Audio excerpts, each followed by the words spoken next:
Good morning, students. Welcome to 6th and last session of 10th chapter, that is International Trade. In today's session, we will discuss three topics. Number 1, that is role of WTO and GATT.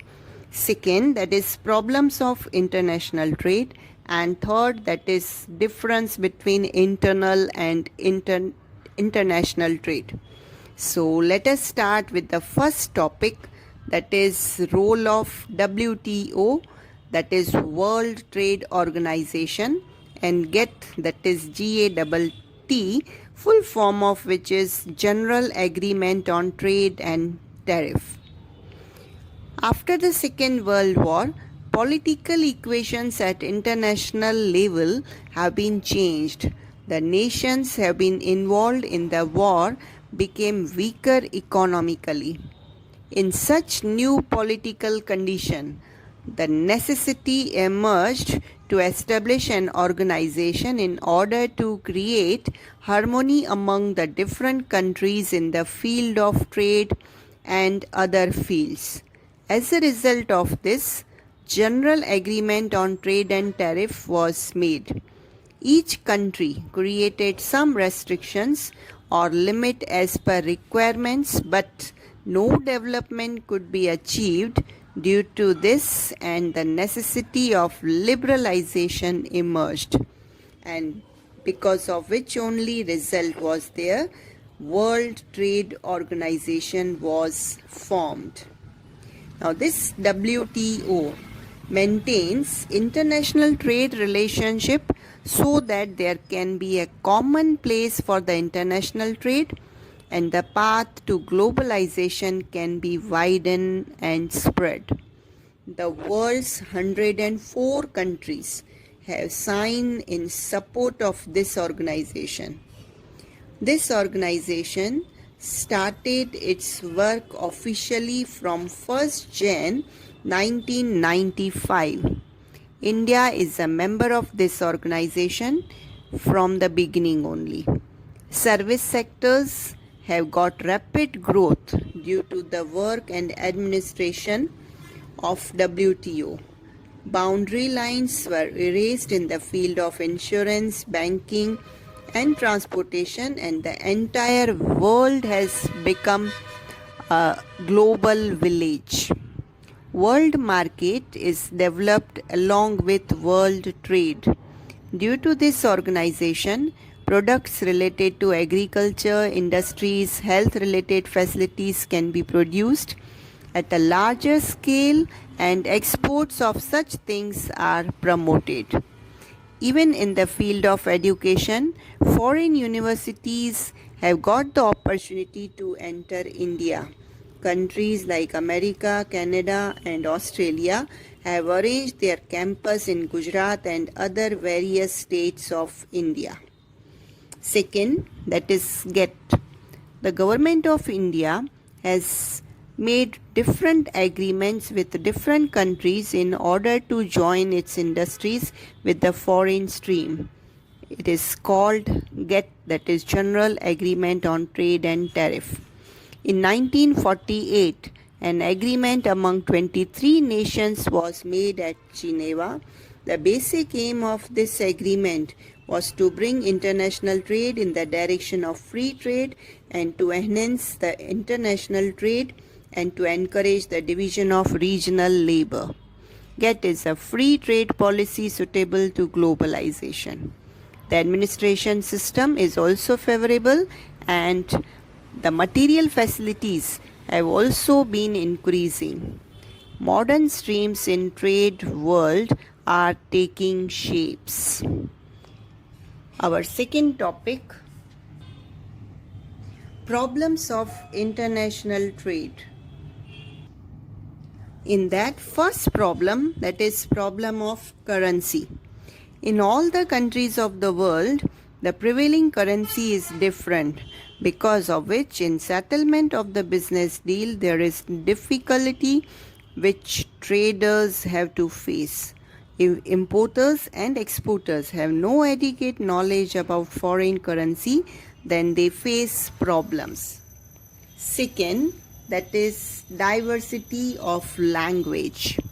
There is difficulty of language in international trade as the language of each country is different. This difficulty can be overcome to some extent by use of English language. However, in dealing with certain backward countries, this problem still exists.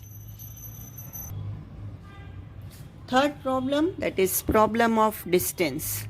Lot of time is spent in transportation of goods and communication in international trade because of long distance between different countries. Fourth problem, that is restrictions and controls. Different countries impose different types of restrictions and controls on international trade as per their political and economical policies. Many types of barriers come in international trade due to too much restrictions imposed by the government. Fifth problem, that is risk. Majority of the international trade is conducted via sea route. Many types of marine risks are there while transporting goods through sea route. They are like damage to goods due to bad weather, loss due to sinking of the goods and robbery of the goods, etc. Sixth, that is difference in laws. In each country, there are different laws pertaining to trade. So there is a problem of understanding such laws easily. Seventh problem, that is lack of traders' contact. The contact with trader is very rare in international trade. Because of long distance between two countries, traders do not know each other. As there is absence of direct contact between importer and exporter, in settlement of payment, difficulties arise. Last problem, that is problem of weighing scale. In different countries of the world, there are different parameters for weights and measures. Over and above this, there are different traditions of business. Hence, problem of weights and measures arises in international trade.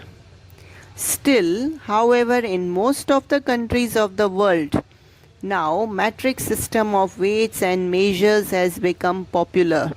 That is why the problem has become diluted. Last topic of the chapter and even of your syllabus, that is difference between internal and international trade. Total 10 differences are, so let us start with the first difference. First difference, that is meaning. Trade taking place within geographical boundaries of a country, that means internal trade. If example we discuss trade from Gujarat with the other states of India. While international trade, where trade taking place outside the boundaries of the country, that means international trade. For example, trade between India and other countries of the world. Second, that is currency. No problem is created in the payments and accounts due to the same currency in the whole country, while international trade, problems in terms of payments and accounts are created due to different currencies.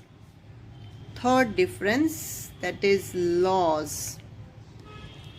Trade laws are similar in the whole country, while international trade, different countries have their different trade laws.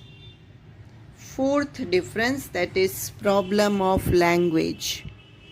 Language doesn't create any problems in internal trade, while international trade, language creates problem.